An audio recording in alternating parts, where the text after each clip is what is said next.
आज आज कोई भी व्यक्ति नहीं है जिसे अच्छा भारत ना चाहिए हो। कोई व्यक्ति ऐसा कह सकता है कि अच्छा भारत नहीं चाहिए? नहीं, बिल्कुल नहीं कह सकता है। क्या कोई व्यक्ति ये कह सकता है कि उसे गुलामों के ही नियम कानून जो 1857 की क्रांति को कुचलने के लिए, भारतीयों के शोषण के लिए बनाए हुए थे, जो दुर्भाग्य और लज्जा का विषय है कि आज हमारे ऊपर आज भी थुपे हुए हैं 75 सालों के बाद, क्या कोई कहेगा कि वही कानून अच्छे हैं? नहीं, बिल्कुल नहीं कहेगा। क्या कोई ये कहेगा कि जो लाटसाबी प्रशासनिक व्यवस्था अंग्रेजों ने भारतीय गुलामों पर अत्याचार करने के लिए, उन्हें शोषित करने के लिए बनाई थी और जिसके खिलाफ कोई सुनवाई नहीं है, और आज वो पूरी व्यवस्था जो है इन राजनेताओं की चरण सेवक भी बन गई है और सैया भय कोतवाल की तर्ज पर आज लोगों पर अत्याचार हो रहे हैं, सुनवाई नहीं हो रही है, सिर फटा हुआ है और आप कुछ करने की स्थिति में नहीं है।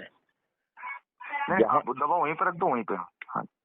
देखिए, यदि आप कोर्ट भी जाते हैं और कोर्ट से आपको रिलीफ भी मिल जाता है, तो इतने दुष्ट हैं कि कहते हैं कि हर व्यक्ति अलग अलग कोर्ट में जाए। हाँ, ये बात भी सही है। अदरवाइज कोर्ट ने एक मार्गदर्शी सिद्धांत दे दिया है, तो हमें बिना जो है ना उसको सभी लोगों को उसका लाभ देना चाहिए और जिन्होंने गलत डिसीजन लिया है उनसे पूछा जाना चाहिए कि भाई एक्सप्लेन करो तुमने गलत डिसीजन क्यों लिया है। तो ये तो दुष्ट व्यवस्था है। बिल्कुल। और जो हमारे राजनेता हैं, ना उनका सोच है, ना चिंतन है, ना चरित्र है, वो ऊपर से अपराधी भी हैं और हर तरीके का जो है भ्रष्टाचार से लेके जितना भी नेगेटिव चीज हो सकती है उसके प्रश्रयदाता हो गए।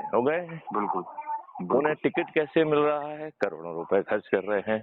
जीत कैसे रहे हैं? करोड़ों रुपए खर्च कर रहे हैं। और जीतने के बाद वो आपको रिप्रेजेंट नहीं कर रहे हैं। आज कोई भी राजनेता आपको रिप्रेजेंट करता है या अपनी पॉलिटिकल पार्टी को? नहीं, पॉलिटिकल पार्टी को, बिल्कुल। और उसकी औकात नहीं है, वो अपनी पार्टी का बंधुआ गुलाम है, पार्टी भिप से बंधा हुआ है, वो आपके हित में ना तो सोचने की स्थिति में है और ना ही कुछ बोलने की स्थिति में है। ये बात आप मानते हैं कि नहीं? नहीं, बिल्कुल मानता हूँ। तो आपको नहीं लगता है कि देखिए, हम सब लोगों की स्थितियां अलग अलग होंगी जी। हम लोगों की अपनी पारिवारिक जिम्मेवारियां भी अलग अलग हैं। कुछ लोग जो है सोच, चिंतन, पारिवारिक परिस्थितियों के कारण इतने डरे सहमे हैं कि पर्दे के आगे नहीं आना चाहते हैं, तो वो पर्दे के पीछे रहने वाली सदस्य की शपथ लें। हमें अपने स्तर पर पर्दे के पीछे रहते हुए सदस्य की शपथ के तहत अपने लोगों को, अपने परिवार के लोगों को, अपने रिश्तेदारों को, अपने मित्रों को, पड़ोसियों को, अपने जो साथ में जुड़े हुए युवाओं को और बुजुर्ग नागरिकों को और विभिन्न संगठनों से जिनसे भी हम जुड़े रहे हैं, उनके लोगों को ऊर्जाकृत कर, संकल्पित कर जोड़ने में क्या दिक्कत है? बिल्कुल। अच्छा, दूसरी बात है, जूम करिए आपने किसी को ऊर्जाकृत किया और वो नहीं जुड़ा, तो कम से कम आपने उसके दिमाग में बीज तो डाल ही दिया ना। वो आज नहीं जुड़ेगा, कल जुड़ेगा, परसों जुड़ेगा। जब वो चारों तरफ से वही माहौल देखेगा तो जुड़ने लग जाएगा। बिल्कुल। और हमें एक संगठन भी खड़ा करना पड़ेगा जिसमें जो हम एक बार लिख रहे हैं, आपने भी वो डॉक्यूमेंट पढ़ा है कि 21 विधाओं के तहत लोगों को जोड़ना है। उन 21 विधाओं को जो है 7 मुख्य वर्गों में बांटा गया है। जैसे एक किसान है, राइट? अब देखा जाए तो आज किसान जो है किसी जाति को रिप्रेजेंट नहीं करता है। सभी जाति, सभी धर्म, सभी लोग जो है। मैं यहाँ पे एक चीज बोलना चाहता हूँ सर आपसे। जी। मेरा एक उद्देश्य था जी, अगर आप इस चीज को कहें तो मैं आपको समझाता हूँ। हाँ, बताइए। मध्य प्रदेश में 7% युवा बेरोजगार है और मेरे पास लिस्ट है, मेरे खुद के क्लासेस में पढ़ने वाले, आसपास जुड़ने वाले 25-30 हजार लोगों को तो मैं खुद पढ़ा चुका हूँ संस्था से। बहुत अच्छा। मैं मध्य प्रदेश की प्रत्येक युवाओं को एक बेरोजगार संघ के माध्यम से जोड़ना चाहता हूँ। बहुत सुंदर आइटम है।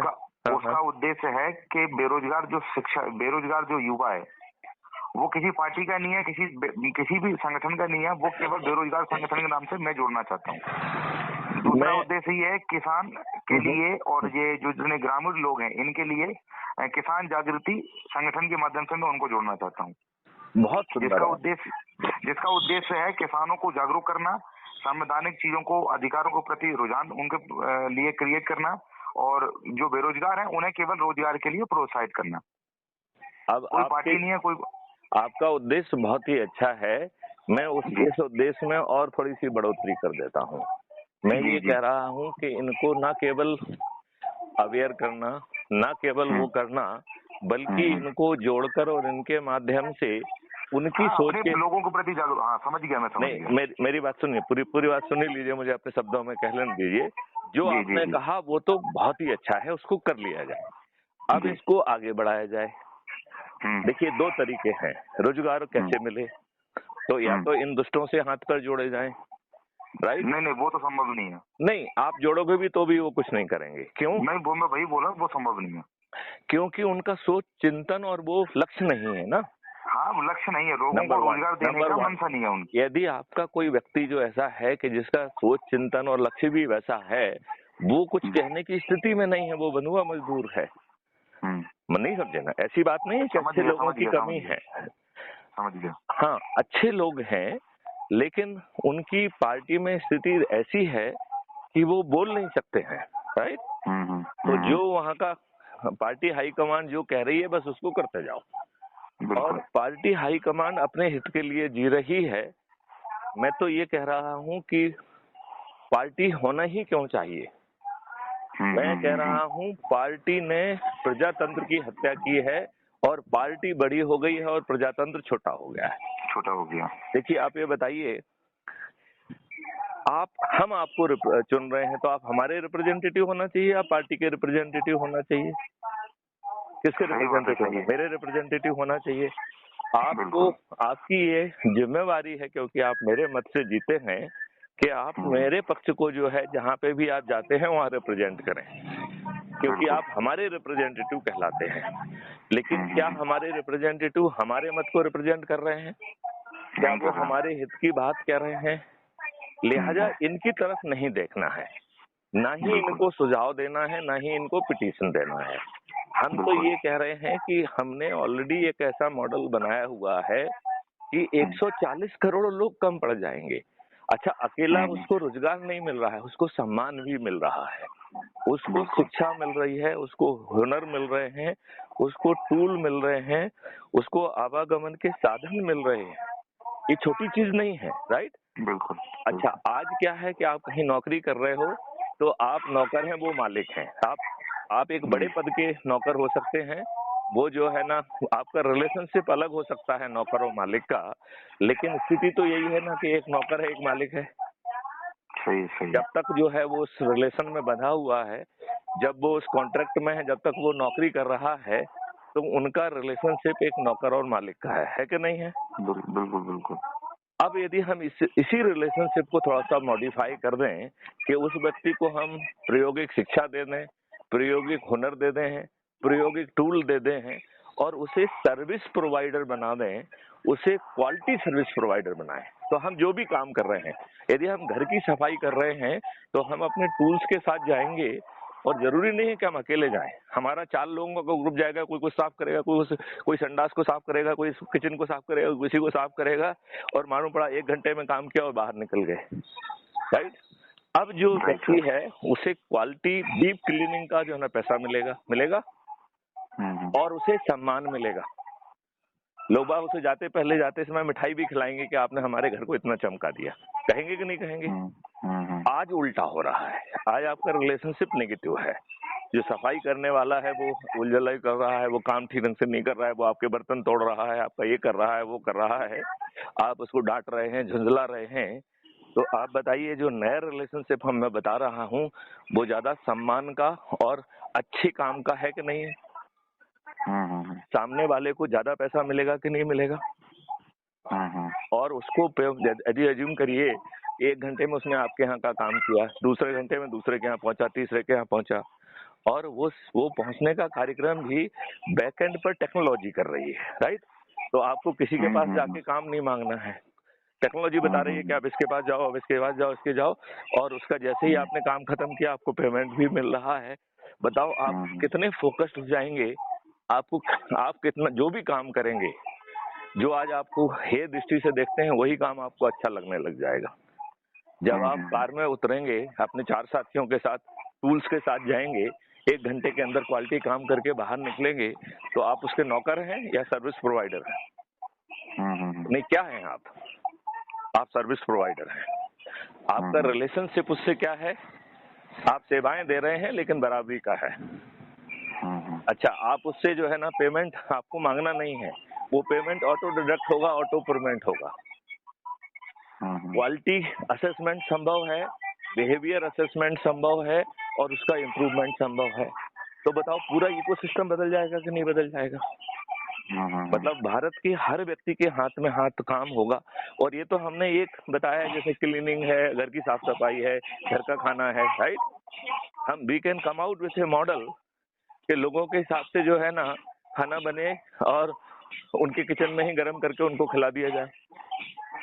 उसमें इकोनॉमी भी आ जाएगी, क्वालिटी भी आ जाएगी और हर चीज आ सकती है कि नहीं आ सकती है? बिल्कुल। आज हर व्यक्ति परेशान हो रहा है, नहीं समझे ना। टेस्ट के हिसाब से ग्रुप बन सकते हैं, उनका एक कॉमन किचन में जो है ना खाना बना, सामने वाला गया आपको खिला के भी आया। उसमें काम में इकोनॉमी, क्वालिटी, सपोर्ट सिस्टम और आपको पूरी चीज मिल गई कि नहीं मिल गई?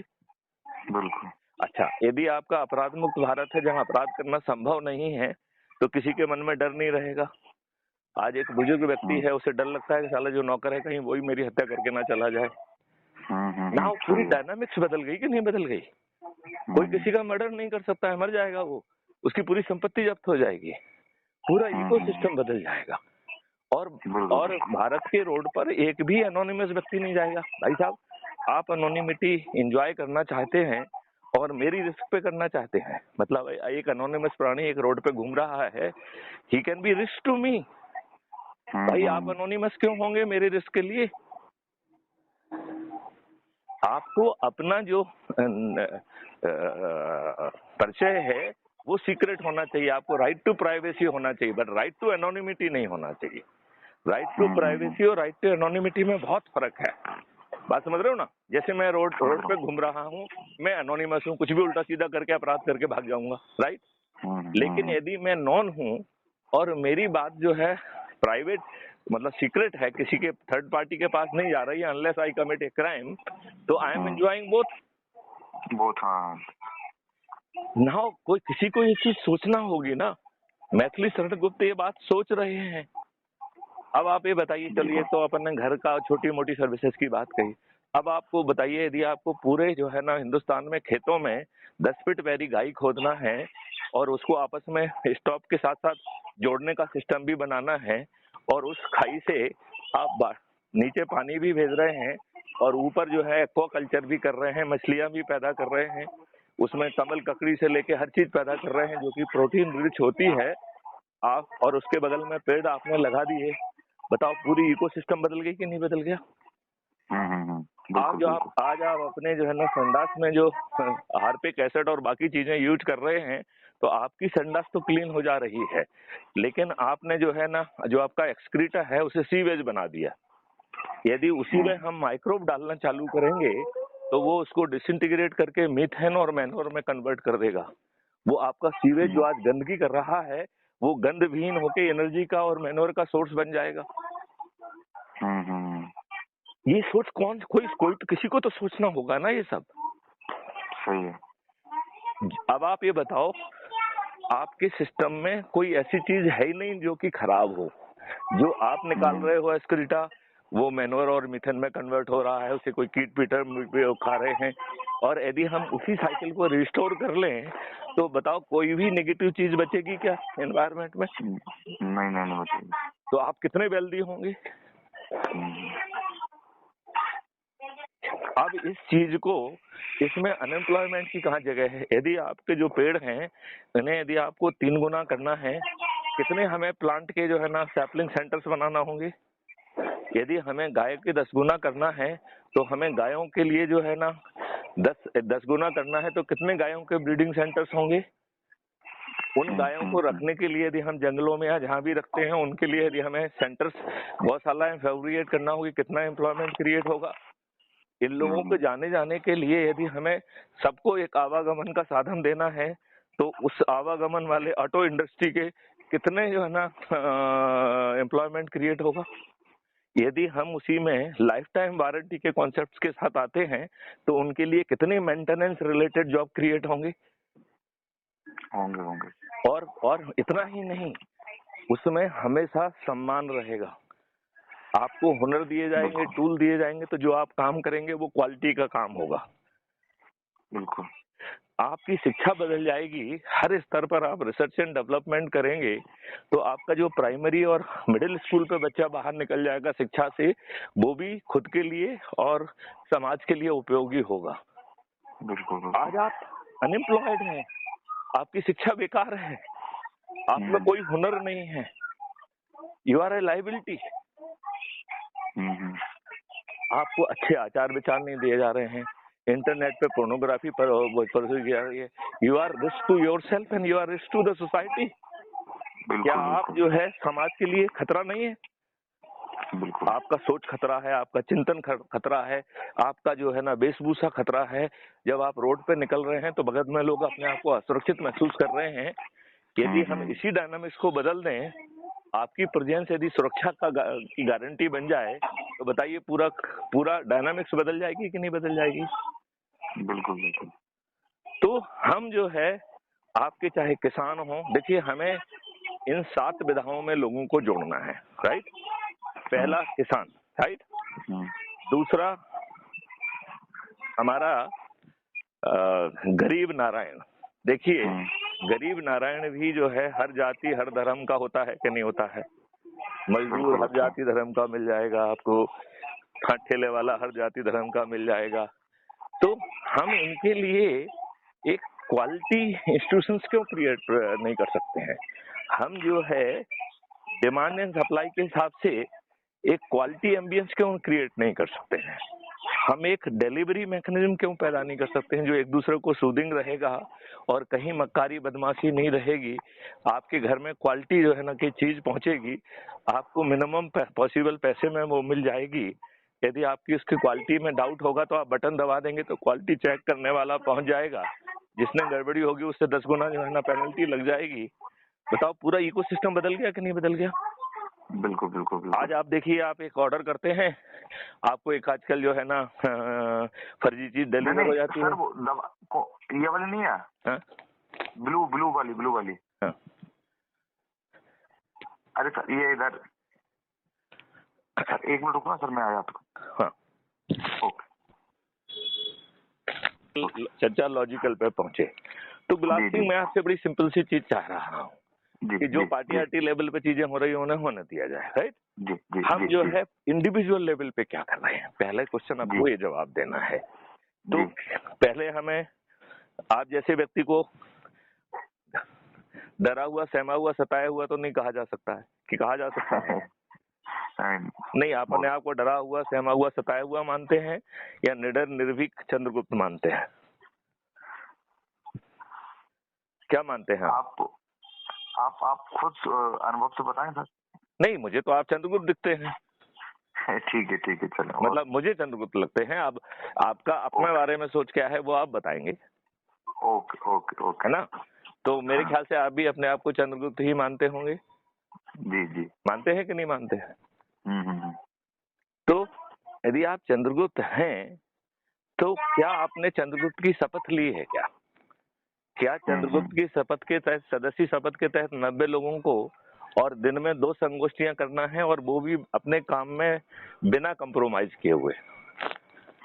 काम में जाते वक्त तो काम में आते वक्त 2 जगह से हम पहले फोन करके बता दें कि भाई साहब हम 15 मिनट के लिए आपके यहाँ आ रहे हैं, चाय पियेंगे, तो आपके संबंधों में प्रगाढ़ता आएगी कि नहीं आएगी? और आप संगोष्ठी भी कर पाएंगे, आप पुराने संबंधों को सुदृढ़ भी कर पाएंगे, और आप अपना हित भी कर पाएंगे और उनके हित कर पाएंगे। आज का जो राजनेता है जो करोड़ों रुपए खर्च के जीत रहा है, वो करोड़ों रुपए खर्च करके टिकट लेगा, करोड़ों रुपए खर्च करेगा, लेकिन मैं गारंटी ले रहा हूं यदि आप लोग अपनी शपथ के हिसाब से काम कर देंगे तो वो मतदान के पहले अपनी हार स्वीकार करने के लिए बेबस होगा। अच्छा, इस पूरी प्रक्रिया में गुलाब सिंह जी, मुझे ये बताइए कि आपके जेब के 5 पैसे खर्च हो रहे हैं क्या? हो रहे हैं क्या? नहीं, मैं आपसे पूछ रहा हूँ, आपके जेब के पैसे खर्च हो रहे हैं क्या? नहीं हो रहे हैं, ठीक है ना? आपको कोई जुलूस निकालना पड़ रहा है क्या? क्या आप कोई धरना दे रहे हैं? क्या आप किसी का पुतला जला रहे हैं? क्या आप कलेक्टर एसपी के पास जाके कोई पिटीशन दे रहे हैं क्या? क्या आप जो है ना जंतर मंतर, रामलीला मैदान या शाहीन पार्क जा रहे हैं क्या? क्या आप पुलिस को बैरिकेड लगा के आपके ऊपर लठ बरसाने का मौका दे रहे हैं क्या? क्या आप पुलिस को जो है आपके विरुद्ध फर्जी मुकदमा कायम करने का मौका दे रहे हैं क्या? नहीं। तो बिना किसी नेगेटिव एक्टिविटी के यदि आप अधिक से अधिक लोगों को जोड़ के नंबर 1 आ जाते हैं, तो घोषित पॉलिसी के तहत आप प्रधानमंत्री होंगे, तो ताज भी आपके सिर पे है, आपके 5 पैसे भी नहीं लग रहे हैं और आपको 21 लक्षों का महापरिवर्तित भारत मिल रहा है, जिसके मॉडल मैथिलीशरण गुप्त ने ऑलरेडी बनाए हैं और जो जमीन पर थोपे नहीं जाएंगे। पहले वो सब्जेक्ट एक्सपर्ट के साथ रिफाइन होंगे 15 दिन तक, फिर पब्लिक से जो है ना 45 डेज तक लाइव जो है ना डिस्कोर्स होगा और फिर 15 दिन जो है चंद्रगुप्त जो कि विधायक सांसद कहलाएंगे, वो भी विधानसभा और पार्लियामेंट के बाहर उनसे चर्चा होगी। तो आप मुझे बताइए, कोई भी व्यक्ति अपने व्यक्तिगत स्वार्थों को पूरा करेगा, कर पाएगा क्या? नहीं कर पाएगा। नहीं कर। क्या ये 21 लक्षों को जमीन पर उतरने से कोई रोक पाएगा? नहीं। जिसके सिर पे ताज है, जिसको हम सम्राट चंद्रगुप्त कह रहे हैं, वो भी नहीं रोक पाएगा। बिल्कुल। तो आपको नहीं लगता है कि हमें बाकी चीजें जो भी करना है, पार्टी का, इसका उसका, वो हम करते रहें? आज हम सबसे पहले शपथ लें, यदि हम अपने आप को निडर निर्भीक चंद्रगुप्त मान रहे हैं, और उस शपथ को जो है पेपर पे साइन करें और उसी को पढ़ते हुए अपना वीडियो बनाएं और वो टेलीग्राम ऐप पर 9425606040 पर भेजें। इसमें कुछ जाना है क्या? और फिर उस शपथ के हिसाब से हम 2 संगोष्ठी करना चालू कर दें और इसी भाषा में जो अपन बातचीत कर रहे हैं यही वो सुनेगा और उस पर चर्चा करेगा, तो सभी कॉन्सेप्ट उसको क्लियर हो जाएंगे कि नहीं हो जाएंगे? बिल्कुल। तो आपको नहीं लगता है कि अब हमको एक दिन भी बर्बाद नहीं करना चाहिए? नहीं सर, आपका कहना सही है। जैसे आप हॉस्पिटल में बैठे हुए हैं, तो आपने अपना जो भी काम कर लिया, इसके बाद वहाँ 4 आदमी मिल रहे हैं, यदि आप उनको ढाढ़स भी बता दें, उनकी कुशल क्षेम भी पूछ ले और उनको जोड़ दें, तो कितने जल्दी आपका लूप बढ़ेगा। यदि आप बाजार में सब्जी खरीदने जा रहे हैं, अपनी सब्जी खरीदने के बाद जो भी आसपास कुछ लोग मिले हैं, 4 मिनट उनसे बात कर ली, तो आपके संबंध भी बढ़ेंगे, लोग आपको जानेंगे भी और लोगों को जुड़ाव भी बन जाएगा। देखो, केवल सोच और तरीके का फर्क है केवल, और आपकी खुद की क्वालिटी ऑफ लाइफ बदलेगी, लोगों का आपके प्रति परसेप्शन बदलेगा कि गुलाब सिंह जी बहुत अच्छे इंसान हैं, सबकी मदद करते हैं, सबको जोड़ते हैं, सबको जो है ना अच्छा भारत देने की सोच रखते हैं। बिल्कुल। आपको मेरी बात कन्विंसिंग लग रही है या आप मजबूरी में हाँ कर रहे हैं? नहीं, ऐसा नहीं है। ऐसा अगर होता तो इतना व्यक्ति कोई चर्चा करता ही नहीं, और मैंने खुद ही आपसे फोन करके कहा था कि मैं आपसे मिलना चाहता हूँ जी, क्योंकि मुझे बहुत सारी चीजें हैं, मेरे पास बहुत सारी ऐसी नीतियां हैं, ऐसी चीज है, ऐसी कहानियां है जो मुझे बैठ के आपको समझाना है। मैं उल्टा कह रहा हूं कि आपकी जितनी भी कहानियां हैं उनको मैं आत्मसात करता हूं, पहली बात, राइट? उन्हीं कहानियों को आगे बढ़ा के हम लोगों के हित का सौदा बना देंगे उसे, ये मेरी गारंटी है। आप कोई भी कहानी सुना देना, चाहे किसानों की, चाहे छात्रों की, चाहे इसकी, चाहे उसकी, मैं आपको उसी समय इंस्टेंटेनियस मॉडल दूंगा कि कैसे इनकी समस्या दूर हो जाएगी और कैसे जो है ना हम अच्छे भारत में उनका सहभागिता भी इंश्योर कर पाएंगे। और ये चंद महीनों में संभव होगा। मैं आपसे पूछ रहा हूँ कि माननीय नरेंद्र, अच्छा सर, एक मुझे मित्र थे मेरे, हाँ, तो वो इंदौर में है जी, और इंदौर में उनका कोई शायद काम उलझा पड़ा है शायद कोई सा। हाँ। तो राहु में कोई अपने पहचान का है, कोई अधिकारी वगैरह? देखो, ऐसा तो कोई है नहीं भारतवर्ष में जिसको जो मेरा पहचान का ना हो, जहाँ पे हम काम ना करा सके। लेकिन मैं आपको बताऊं, मैं ये कह रहा हूँ, पहले आप शपथ लो, नहीं तो आप मेरा उपयोग अपने लाभ के लिए कर रहे हो। हम आपकी मदद करेंगे, लेकिन क्या आप पब्लिक की मदद करने में आगे आ रहे हो या अपने स्वार्थ पूर्ति कर रहे हो? नहीं नहीं बिल्कुल आपका कहना एकदम मैं आपको ये कह रहा हूँ, हिंदुस्तान में इस समय एक भी ऐसा राज्य नहीं है जहाँ मेरा प्रभाव ना हो। नहीं बिल्कुल बिल्कुल बिल्कुल।